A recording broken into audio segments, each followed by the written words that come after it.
అసలు లక్ష్మీ కటాక్షం అన్న మాటకు అర్థం ఏమిటో తెలుసా? సంతోషంగా ఉండడమే లక్ష్మీ కటాక్షం.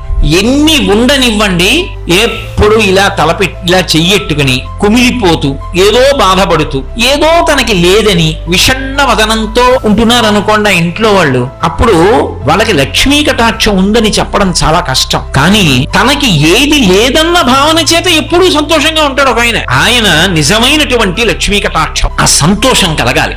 సంతోషం ఎప్పుడు కలుగుతుంది? నా మనసులో శూన్యం లేకుండా, అంటే నాకేదో లేదని ఏడుపు లేకుండా, ఏదైనా ఒకవేళ సమస్య ఉన్నా నేను ఈశ్వరుణ్ణి నమ్మి ఉన్నాను, ఆ ధైర్యం ఉండాలి. లక్ష్మీ కటాక్షం ఉన్నది అన్న మాటకు అర్థం అది. ఎవరి యందు లక్ష్మీ కటాక్షము విశేషంగా ఉంటుందో వాళ్ళు అనితర సాధ్యమైన కార్యాలు చేస్తారు. అందుకే భక్తుడికి కూడా ధైర్యము సంతోషము ఎక్కడంటే నేను నమ్ముకున్నవాడు ఉన్నాడు, వాడు ఉండగా నేను ఎందుకు పాడైపోతాను. అందుకే వాడికి ఏడవడానికి కారణం ఉండదు, దరిద్రుడికి సంతోషించడానికి కారణం. ఎన్ని ఇవ్వండి, తృప్తి